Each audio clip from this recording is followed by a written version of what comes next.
Hello.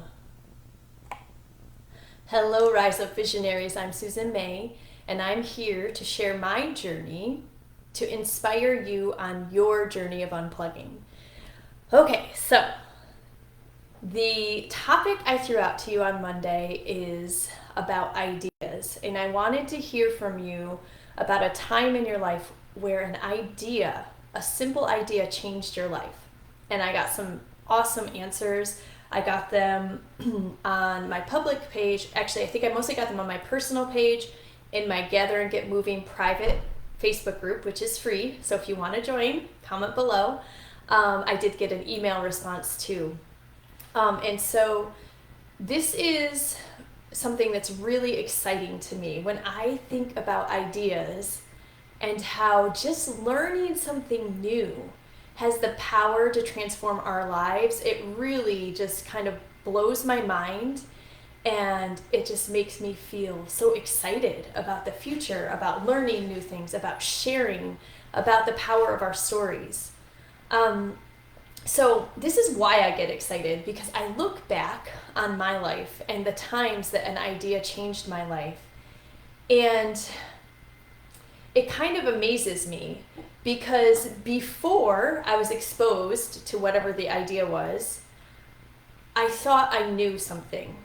I thought I knew the right way. I thought there was some kind of truth that everyone knew. And then along comes a person, or maybe a post on Facebook or a book, and I find out that there's people that think the opposite of that thing that I thought was truth. And I think this can go in a couple ways for people. It has the potential to really scare people, to feel like their world's turned upside down, to feel threatened. But, and I think that this may be something that makes me different from a lot of people, is that for me, instead of feeling threatened, instead of feeling scared, I was always, in all of these examples, just struck with intense curiosity and a desire to learn more. And a lightness, like an open-heartedness, an open mind, that, wow, maybe what I thought was true isn't true. And so this is why I get so excited about the power of ideas, okay? And here are some examples that people shared with me and that are also true in my life. One friend shared natural childbirth was a life-changing idea for her. And that was absolutely life-changing for me. It's one of the first examples in my life of something I learned that changed the trajectory of my life and my family's life forever. The other example that I gave in my email this week was unschooling. Unschooling has undoubtedly changed the path of my family's life. And the thing about unschooling is that I was almost annoyed when I learned about unschooling. I was like, what the heck? Like, how come I didn't think of this? I'm supposedly smart. You know, the system, the education system labeled me as very smart. I had all the achievements to back it up, all of the grades and the accolades and all of that. But I never would have thought of it on my own. I have no doubt I would not have thought of it, because the belief that our kids go to school and that's the way they learned was so deeply ingrained in me. Even the idea of homeschooling, my mom would say, like, you should homeschool, you'd be good at it. And I'd be like, Mom, we're a family of teachers. I believe in public education. Did I stop and think about what that means? What does it mean to believe in public education? What does it mean instead to look at my child and see what's best for my child? Are those two things compatible? Are they not compatible? These were questions that never entered my head until I was reading a book and I came across the word unschooling, and I thought, what the heck is unschooling? I've never heard of it. I want to know more. Okay, so besides natural childbirth, before childbirth, natural family planning, or NFP, was what I keep referring to as the first step for me of getting off of this mainstream path. Because I think it's so, most of us just think there has to be some kind of contraception involved, either a chemical or a barrier. if we want to be in control of our childbearing years.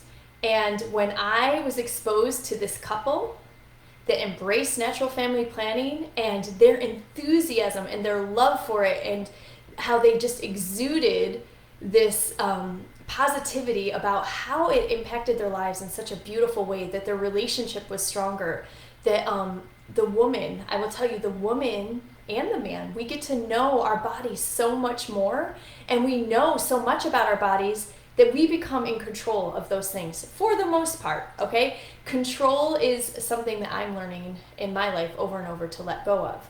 But there are things that we have power over. Okay, so NFP, natural childbirth, before unschooling, parenting without punishment or reward, huge life-changing idea that I stumbled across. Now, I was a teacher before I was a parent. And I thought, as a teacher, okay, I wasn't just a teacher. I was a teacher in a public city school district, okay? And I thought, oh my gosh, I'm learning to be a better parent by going through this incredibly difficult experience of being a teacher in this environment where the kids are just out of control. It's very difficult. They don't have a lot of respect for people around them. They come from very difficult home environments. And I thought I was going to be a better parent for this experience because I was learning to be tougher. I was learning to be strict. I was learning to say no. All things that I wasn't naturally good at, okay? Then along comes baby Marisol, and I start learning about parenting, and I'm not teaching anymore, so I have time. And I come across this idea of parenting without punishment. And I was just starting to experiment with timeouts with her, okay? And they worked. She's a smart girl. They worked. But was she distraught when I did that to her? When I put her in that pack and play and like hid and then laughed at my child's distress because I thought it was cute? Whew, it's pretty intense looking back on yourself sometimes. So I stumbled across this guy, Alfie Kohn. You can look him up. And a book that he wrote is called Unconditional Parenting. I also stumbled across Naomi Aldort, and she wrote Raising Our Children, Raising Ourselves. That book changed my life, not only for the parenting shift that I underwent, but because it was in her biography that I first saw the word unschooling. So these are all ideas that have changed my life for the absolute better, okay? Ideas that I thought I knew the truth. Ideas that were culturally ingrained in me, and then I came across another idea. So if you can just start to understand that whatever belief you have, there's someone out there that believes the opposite, and they are equally, what's the word I'm looking for? Not determined. Equally sure of themselves that their belief is right. I think this is so important for us to have compassion for each other too, just to understand that. And it's not that you have to adopt other people's ideas and beliefs, but to recognize that it's out there. Okay? So, next idea. Beliefs, I told you, ideas and beliefs are not the same thing, okay? When you come across an idea, a new idea, and it starts to work on your mind and work on your heart, hearing that idea is like falling in love. It's fun. It's exciting. You're just like kind of a little obsessed, like a crush on someone, okay? You're like, oh my gosh, I love this idea. But living out an idea is a paradigm shift, okay? So you come across the idea and you think, wow, this is interesting. Maybe I want to explore this more. But if you want to truly shift your life, this is a paradigm shift, okay? And this is like marriage. It's a commitment and it takes work. You have to do things to change the belief that you already had. Okay, so if you hold a belief deep down in your core, you have a belief that maybe you've had it your whole life since you were a child because of the way you were raised, because of the society you were raised in, whatever. And then you come across this idea and it's counter to that. You don't just see the idea and even if it makes sense in your head, you're like, oh my gosh, that makes sense. You don't just start applying that to your life. It doesn't work that way. You usually have to go through a deprogramming where you undo all of those ideas all of those beliefs that have been in you for years, maybe your whole life. And then you have to reprogram your mind. And then you also have to start practicing it in your life to see what happens, okay? So those are ideas in my past. Now I want to share with you 2 ideas that are currently changing my life, that are currently working their magic in my life and transforming it again, which is so fun and exciting, but it's also a lot of work, okay? The first, and a lot of you who are friends with me saw my post last night. The first is related to my son Carter, who is unspeaking or non-speaking, and he's on the autistic spectrum. He's autistic. About a year ago, I read this book. J.B. Handley and Jamie Handley published it. This is Jamie Handley in his three-wheel bike that he rides. They called it Underestimated, an Autism Miracle. Because JB said everything he thought about his son for 18 years was wrong. That is a huge paradigm shift. And so what we're learning about the vast majority of non-speaking autistics and other people that are non-speaking, to the point where I want to say the vast majority, but a lot of people that work with these children and adults believe that all of them can learn to communicate. And so what I have learned is that my son's inability to form words is a motor issue. There's something in his brain, in the part of his brain that has to do with motor control, that is not working properly. The part of his brain that understands language, that forms words, that is cognitive, is most likely 100% functioning, meaning he understands everything we say. He has his own thoughts that are likely very complex, as on target with what a normal 6-year-old, a neurotypical 6-year-old thinks. This is so powerful, people, and it's powerful because, and it's heartbreaking, because one, it shows that there's many non-speaking people that are trapped and unable to communicate. And I just want you to sit with that and think about what that might feel like your whole life. I mean, every time I watch these stories and I learn more, I bawl, I cry, I weep. I weeped through that book. This is life-changing. It's life-changing for my son, and I'm incredibly grateful that we're learning about it now when we started when he was 5 learning about it. Okay, so that's one huge idea that is requiring me to learn things and to relearn them when I still behave in ways, because I still behave in ways that show that I haven't fully incorporated this into my being. I largely talk to him.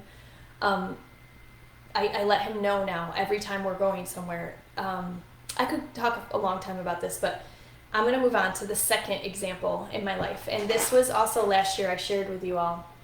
Il faut cultiver notre jardin. This idea is so important, that we all have our own garden, that we have our own project, and we don't get swept up in politics, in things that are beyond our control. And I'm really starting to embrace this because I'm living it in my life. And the people that are drawn to this, you are the people that I want to help on this journey. We can live our best lives and do the things that make us happy and joyful and connected, and know that that's the best thing. That's the best thing for our communities. It's best thing for our society, best thing for the world, okay? We can let go of being informed all the time. There is so much information that comes out every single day. We do not need to know it all, okay? And we do not need to be politically active to be a good person or to make change in the world. There are other ways. Now, people that are drawn to those ways and feel it's best for them, that's fine. See, we can have different beliefs. We can embrace different ideas. What idea or belief feels good to you?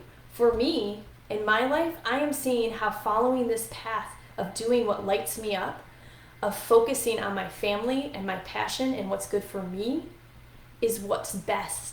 And that I'm putting all that energy the energy that I used to use to consume information and figure out what's going on in the world and then share it. I'm taking, that is a lot of time and energy. I'm taking that and I'm putting it somewhere new. So these are two ideas that are transforming my life right now, and they're becoming beliefs for me as I live them out, okay? So again, we can understand something in our brains. It can make sense to us intellectually, but we are still operating from a different belief. I can have the idea in my head and understand it's true. This is true of homeschoolers if you're homeschooling. This is true of parenting if you're trying to parent in a different way than you grew up with. This is true of medical freedom advocates. If you want to change how you're living and you understand what would be better for you, but you still can't live it yet, okay? Because we can understand in our brains, but we're still operating from a different belief deep down here in our core. We haven't changed it yet, okay? So that's where our subconscious comes in. That's why I'm going to keep harping on changing your subconscious beliefs, that the fastest way to do that is through hypnosis, or you can call it meditation if you want. They are very similar, almost the same. If you start putting ideas into your head as you fall asleep by listening to a hypnosis or meditation track, you are going to start changing your subconscious beliefs, okay? Other things that help, repetition. Sometimes we just have to hear the same thing over and over again. Trying things. Maybe you don't quite believe it yet, but you try it and you see the results. One of my favorite unschooling, we can call her an expert if you'd like, someone that I follow for years, Sandra Dodd, and I'm probably going to screw this up, but she always says, read a little, try a little, watch and wait. I might not have that exactly right. But the point being, and Stu McLaren, my business mentor, also says very similarly, you cannot just constantly learn. You have to do. You have to be patient. And so you will start seeing all of these things snowball in your life. All right, so there you have it, the power of ideas. I told you today would be longer. I feel very passionate about this. I am so grateful for all of you. I would love to hear ideas that have changed your life, or ideas that are changing your life now, ideas that you would like to become beliefs to guide your life as you move forward. Thank you. Thank you for being here. And always remember to be bold, be brave, be you, because who else is there to be? I will be back again next week, and I love and appreciate you all very much. Bye.